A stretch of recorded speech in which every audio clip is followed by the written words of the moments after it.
Welcome back to Lane Switching. Today we got a very special guest coming all the way from Florida, joining us today on Zoom. One of the biggest names in Ottawa hip hop right now. We got my guy GG Chevy. Welcome to the show, my guy. Appreciate you What do you being here. say, my guy Lane? Yo, I appreciate what you're doing for the city, my boy. I see So, the other interviews you've been doing. I see you working, but I feel like we need to actually have real representatives of the Ottawa music scene on this, you know what I'm saying? So I wanted to tap in, you know what I'm saying? exactly. And 100% you're one of the biggest names out here. Definitely not just Southside, but the entire city. And definitely I'm a big fan of your music and been wanting to get you on the show for a while. So appreciate you taking the Appreciate you, time my today. G. Appreciate you. So let's just start off quick. Tell us a bit about your upbringing and life before music. Yo, man, I'm from the south side of the city. I grew up in H Block in Heatherington, for those who don't know what H Block is. Uh that's about it for me, bro. If you know me, you know what's up, you know? But fucking for the music part of things, I started doing music. Like I always had a love for music, you know? Like I started writing and fucking freestyling with my bro Ronzo. But then when I really started taking it serious was when I used to go to my boy DD Beats house, you know? Like he had a little setup in his basement. He used to do beats and shit. And here and there he had a mic, so he used to force me to rap. So I used to fucking drop a couple bars on his beats and stuff. That's how it really started. He was on house arrest at the time, and then when he went to jail, it kind of like slowed down for me. Like I didn't really care too much for it that much. But then one day while he's in jail, he released one of my songs. He released one of my songs without even telling me, and that's how I really started, bro. That shit kind of picked up traction, and I'm like, yo, rapping might be a thing. You know what I'm saying? That's how it kind of started for me, bro. For real. And obviously you mentioned your guy Ronzo, but another one of your guys, rest in power, Lido. He was Hmm. very influential, not just on the south side, entire, Ottawa scene out here. One of the biggest names I would say of all time. Yeah. Um, how did he impact your rapping career and just your life in general? And people gotta realize like we really like paved the way for this music shit. I don't know if people actually pay attention to the music scene in Ottawa, but we kind of really paved the way in this music shit. And like Lido was a very big part of that, you know? Lido's one of the first ones that came out with like big bangers and really picked up traction in the city. Like people can't ever cap about that. Like he was really the guy, you know what I'm saying? So Lido always had like a natural sound for the music shit. We'd go to the studio, like everything came easy for Lido. The melodies, the lyrics, everything came easy for him, you know what I'm saying?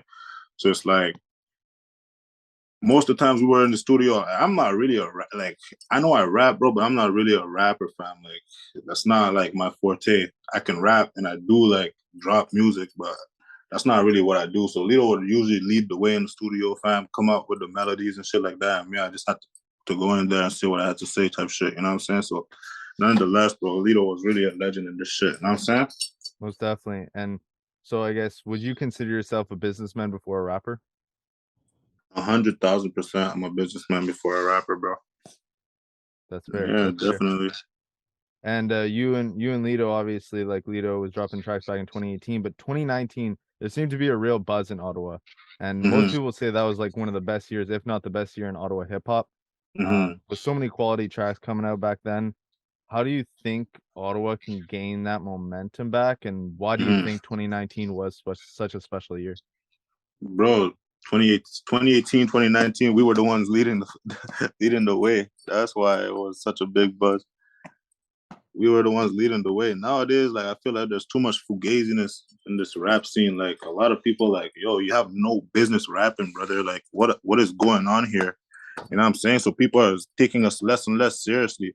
Like you just see it right now, bro. Like the bigger names in the city, like you see me, I'm supporting your page because I see the potential. I see what you're trying to do, right? Other than I'm an independent artist. I do whatever the hell I want. The other people, they have people telling them what to do, what to say, who to talk to, and who to not to. Like the other bigger names in the city. You know what I'm saying? So it's like people are trying to get too bougie when we're not even where we're supposed to be at. Why are you being bougie for? Let's support each other. Let's support pages like you that are trying to put us on. Let's you know what I'm saying? Like the bouginess and shit is not it right now. And back in the day, when it was 2018, 2019, it was kind of a new thing. You know what I'm saying? Like us popping out with the bangers was kind of a new thing in the city. So that's why it was hot. You know what I'm saying? But like now, it's like, yo, what the fuck is going on? You know, it's weird, bro. No, that's facts. And I think something about Ottawa is that like, you know, we're not the nicest looking city. We're not the flashiest Mm-hmm. city. And like obviously GG stands for grimy gang, and it's kind of Mm-hmm. grimy out here. It's kind of a grimy Mm-hmm. city, and just embracing that like energy and embracing that shit, it's in, like it's what's gonna make the music quality. And so when you're trying to do Exactly. too flashy shit in a city that's not having a lot of money, it just doesn't That's look what I'm real, saying. you That's know? what I'm saying, bro. It's like, yo, you're weird. Facts. Facts. And like again, a lot of those 2019 music videos, they were on the block and they're strictly like just bangers Authentic. because it was quality, but it was also real. Yeah, exactly. It was authentic back in the day, bro. But Facts. we could get back to that. Like it's still that, and I guess it's true. People do have to evolve and all that stuff. But like it's for me, what bothers me is like it's like the new little rappers that are actually fucking shit and like have no names that have so much to say in this shit, you know?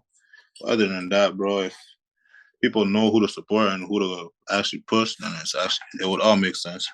Most definitely. You gotta earn your stripes. You gotta earn your stripes. 100%. So what separates a GG Chevy track from another Canadian rapper? Um, I don't know, bro. What I talk about in my music is strictly about me and the shit I actually went through in my life. You know what I'm saying? Like, man took losses, man took W's, man did this and that. You know what I'm saying? So in my music, it's a way of expressing myself. You know what I'm saying?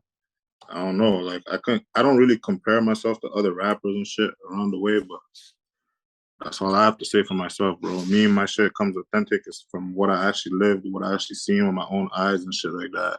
I don't know if everyone could say the same. You know what I'm saying? Yeah, no, that's real. And you're obviously like I think anyone has to be at this point, not big on social media, but definitely having a social Mm-hmm. media presence, whether it's for Mm-hmm. marketing, promotion of your music or whatever, or just, you know, getting people to know you a little bit more personally. Do you think Mm-hmm. you would still do music even if there was no social media? Yeah, I'll probably do it as a hobby and shit. You know, like I'll probably still do music. Like back in the day, I always see these rappers saying they were out there selling CDs and shit. Well, fuck, it's probably what niggas would have to do. You know, fucking throw out some CDs out there here and there and stuff. Music is like a passion, right? Something I do for fun, real talk. So it's like I would still be doing it. I would. I don't really give a fuck about social media, real talk. That's fair. And I think a lot of people out here are deterred to continue with music because maybe the industry or just Mm-hmm. because of the politics or whatever. What about the music industry deters you from taking rapping more seriously? Fuck, bro. I don't fuck with niggas, bro. Like, I'm really a conservative person. I feel like being industry is having to suck up to people. I don't see myself being able to do some shit like that, bro. Like, real talk. I don't fuck with niggas, bro. I fuck with the people that fuck with me, and that's it. You know. Yeah, I don't see myself being an industry guy where I have to go fucking do this and that, suck up to this guy just so I can look better myself. Like, fuck that, bro. You eat a dick. yeah, I don't know if I'm allowed to swear, bro. bro. You That's say how I whatever the fuck feel. you want, bro. You say whatever you want, bro. Yeah, I'm saying. But Facts, bro. obviously there's a few guys obviously who are who I guess you could say are street rappers in Ottawa. Do you think Mm. there will ever be a street rapper that'll get respected in every ends of the city? Bro, yeah, respect is fam, like people could respect you, but they don't have to like you, right? Respect is one thing of its own. Like respect is like, yo, bro, if I say this to this guy right here, he'll actually show up and slap me in my face. You know what I'm saying? They'll say it on the internet, oh, but real talk, they know. So that's what respect means for me. You know what I'm saying? It's like, yo, yeah, if I see this guy in real life, it's not a joke. You know what I'm saying? But people get away on the internet saying this and that, but trust me, they know what time it is, bro. And like, I feel like I'm respected in every ends, bro. Ottawa's too small. I could be in the East right now. In 15 minutes, I'm in the South, and in 15 minutes, I'm in the West, bro. Like niggas go. I don't like when people act like Ottawa's not a city where niggas don't go everywhere, bro. If you don't go everywhere, you just have no motion. Ottawa's too small, bro. I hate that. Oh, he can't come to the West. Oh, he can't come to the East. Talks like sometimes fam, I'm in the East in a wife beater, brother. I'm in the West. I'm in the West in fucking sandals, brother. Like what's going on here? People have a fucked up depiction of what's really going on, and respect is a serious thing. With they get fooled by what's going on online, or they see other little niggas say online. But fam, trust me, in real life, it's real life. You know what I'm saying? Uh, and I think a lot of people, they think just because the city is more spread out than maybe in Hmm. other metropolitan, I think people Hmm. think going to other ends is not really going to happen. But at the end of the day, you got the 417, you move wherever you want. You know what I mean? That's Chinese, bro. You go wherever you want in the city of Ottawa. Facts. So for people who are just discovering your music now, Hmm. which A-list artists would you compare yourself to? Damn, bro. Like I said earlier, I don't really like comparing myself to nobody, bro. Like I feel like I'm unique and I do what I have to do in my own ways. You know what I'm saying? Like I don't know. I wouldn't really compare myself to anybody, real talk. But whoever stands on business and doesn't take bullshit, that's probably who I'll compare myself to. Facts. And like obviously, you're, priding yourself on, being original, and that's very important. But Hmm. is there definitely like A-list guys that like you take inspiration from? Oh fuck, bro. I don't really know, bro. I can't even think of nobody. But my favorite artist right now is Dirk. I always say that Dirk's my favorite artist. I could listen to Dirk all day. It's probably and that guy stands on business. If you know, you know. You know what I'm saying? So it's like that's why I look up to type shit. I want to say look up to, but that's why I listen to. You know. Yeah. Mhm. So what can media outlets do, you think, to better support an artist like yourself? What'd you say? Like what can a media outlet, whether it's online Oh, or all publicly, these what can they media do to better outlets, all they support look yourself? for, most of these media outlets, all they look for is fucking money, bro. Like a media outlet like you that's actually posting what's actually happening with the music, what's actually popping. That's why I tapped in with you, bro. Because I look at what you're doing and I'm like, oh, this guy is actually smart. You know, he's actually gonna make it out. Do you feel like, including politics and sneak disses in songs, do you think that actually heightens the violence in the streets?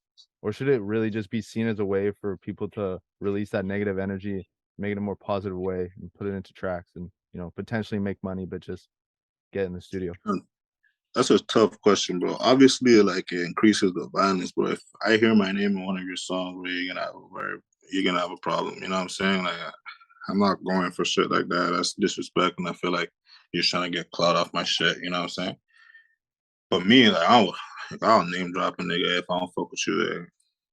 Do something about it. You know, so it goes both ways, type shit, bro. Of course, it increases the violence, but it's fucked up to say, bro.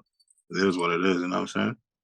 It's fair enough. And you know what I mean? It's honest. I think a lot of guys Mm-hmm. get into stuff and they don't want to take away from their money, so they'll just say that, Mm-hmm. the streets is the streets, but sometimes when you name drop or whatever the case may be, it can lead to more serious things You know what I'm saying? Facts. for sure. So obviously you're from the South, not just the South, Mm-hmm. but just in the city. Just your opinion. What up and coming artist do you think is gonna pop off next? There's a couple, bro. Like real talk right now, like I'm on my guys. Like I'm telling them, yo, it's time to drop, it's time to do this, it's time to do that. We're all coming. A lot of big names from the South, we're all coming back, Rebel, I don't know if you know about Rebel. Rebel's a big artist. My Yep. guy D Banks made lavish, big artist. My guy Fleazy's coming back, about to drop some heat on you guys. It's like all the little guys too. Like we're all out here, bro. My boy Dola's about to drop some heat. He's been dropping a 1-2 heaters. We're all coming back right just now, trying to come back and take everything back. You know what I'm saying? For real. That's sick. And actually, talking about dropping, you're dropping October 1st, your upcoming Mm-hmm. mixtape, Perfect Timing. Mm-hmm. What is the theme of it, and how do you think you've improved from your last project from last year, part of the game? Damn. I feel like I feel like this project had a lot of more thought and work put into it. I have a couple of I have a couple of features in there. Like usually like I wouldn't have features on my albums. More the only guys that you would probably see on my shit is like Lido, Ronzo, or GM. But this time I expanded a little bit more, added a couple more names to the track list. Yeah, I feel like this this album right here was particularly there's more bangers on it, you know what I'm saying? Like from part of the game. So it's gonna be a good project, bro. It's gonna be fire for sure. It's probably one of my best works so far.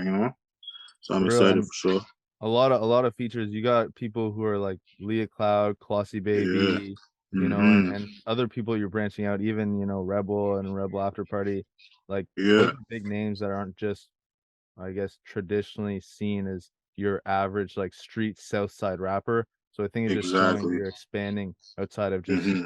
your regular, like, comfort zone. That's what I'm saying, bro. Like it's gonna be different for sure, and a lot of songs have different type of emotions on there. A lot of songs, it's different, bro. It's gonna be lit. That's sick. And I think, obviously, politics aside, I think when it comes down to it, Ottawa definitely, as a rapper, embraces you. When I saw you open for 3M French, like, Hmm. you were definitely one of the best openers, and now it brought a lot Yeah, of energy. And so, do you see yourself, before the end of this year, next year, putting on, another big show? yeah, for sure, bro. Anytime I get booked, I'll show up. You know what I'm saying? Like I was supposed to do a couple shows, but just me being out here networking out here is like I couldn't make it to them, and shit like that. So that's a bummer. But I always love performing in Ottawa. It's lit for me. You know what I'm saying? Like you saw at the 3M French show. I always get love in the cities type shit. Like everything aside, like it gets lit for. Were you on stage with me that day? Yeah, yeah, yeah. I was filming. Yeah, I'm pretty sure I saw my peripherals. You know what I'm saying? Yeah, bro, it gets lit. It gets lit for sure. Appreciate it, bro. So, is there anything Mhm. else, like your socials or whatever, you want to plug before the end of the interview? Yeah, bro, just follow me at GG Chevy, everything on everything. Catch me on YouTube, GG Chevy. Go watch my videos. Run up the numbers on Spotify, Apple Music. You already know what time it is, bro. Respect for having me on the show, my boy. Of course, and appreciate you taking the time out of the day. That was our interview with GG Chevy. I'm DF2. That's GG Chevy. That was lane Gang, gang. switching. Thanks for tuning in. You already know my guy. Appreciate you, bro.